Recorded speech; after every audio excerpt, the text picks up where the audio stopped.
Hey, hello.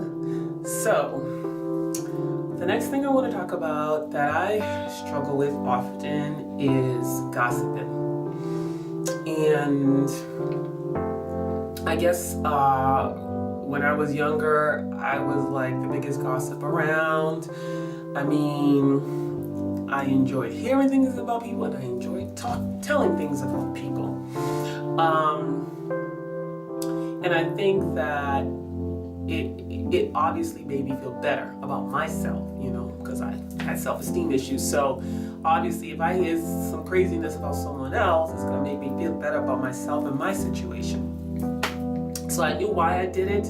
And as I got older, getting closer to the Lord, it's become important to me, to stop doing those things. Not only because I know it's detestable to the Lord, but because I love the Lord and I want to please Him, and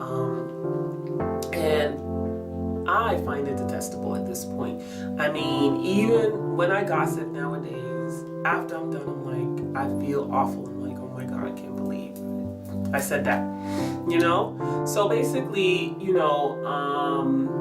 for me, it's like Proverbs, 18:8 says. Basically, it's like gossip is like choice morsels. It goes down to your innermost being. So it's something that, it goes into you and you're just, So what I try to do is,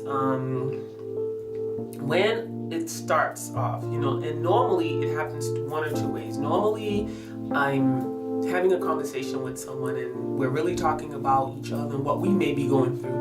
And then, oops, here we go. And it will be mid-gossip that I will realize, it will click to me, oh my God, I'm gossiping. I'm talking about someone else that's not here. I don't really know the whole story. And so a lot of times when that happens, I try to change the subject or keep myself moving on to something else, to what else I need to take care of. There are other times when I may be talking, I'm just gonna, someone comes to me with the gossip, and then it's like, those are typical situations, and here's an example of what I go through. Hey Miata, how you doing, girl? What you been up to? Hey girl, I'm good. And you? How you doing? Well, girl, I've been working hard here, trying to get all this work done that we got to do before the end of the year. You know what's up. It is not easy. Yeah, girl, I know you know it's crazy because you know what I go through. But speaking of crazy, girl, did you hear what happened to Skittles? No, girl, what happened to Skittles? Girl, she is pregnant.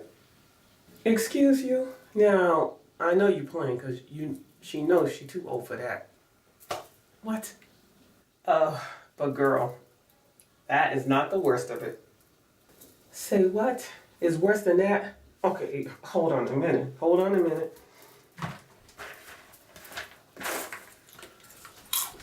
Okay, girl, go ahead. Keep talking.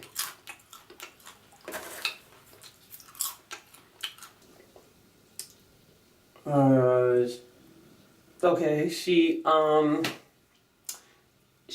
is not just pregnant,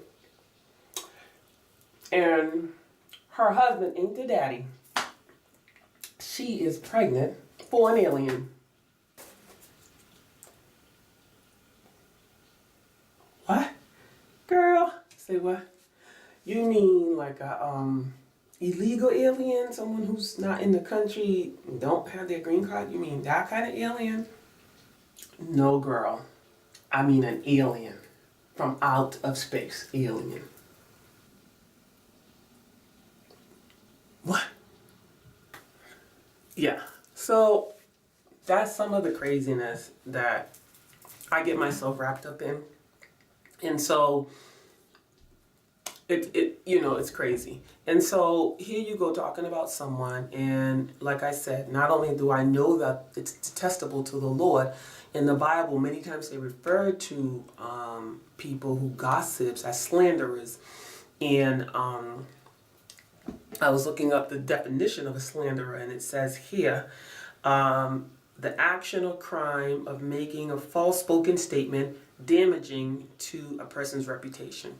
So now, okay, not all gossip is a lie or false, but I would say a large percentage of the time, by the time the gossip gets to you, or by the time you send it to the next person, things have been added and taken away, and that becomes slander. I mean, that's just how it is.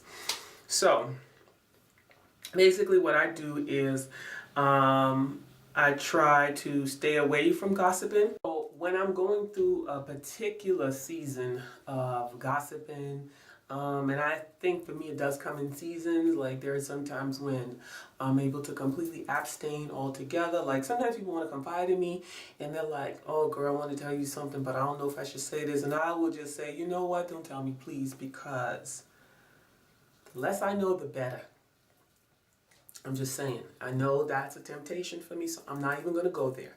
So, that's how I cut it off. But I also tend to meditate on Philippians 2, verse 14 and 15. And it says, do everything without complaining and arguing so that you may be pure and blameless. And even though gossiping is not really necessarily complaining or arguing, but 9 times out of 10, gossiping will lead to some sort of an argument. A lot of times it leads to arguing.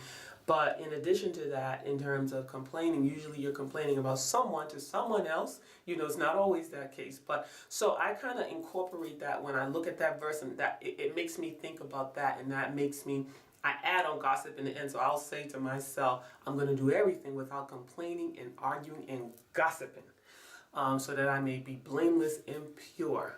Because I want to do what's pleasing to God. But like I said, also as I get close to God spiritually in my soul, it doesn't sit well with my soul. And so, when I do indulge in those situations, I end up feeling terrible anyway. But anyway, so that's my little experience with gossiping. Maybe if someone else can share with me out there, what do they think of, what do you think about gossiping? And what do you think the Bible says about it? All right, thank you. And that's my confession.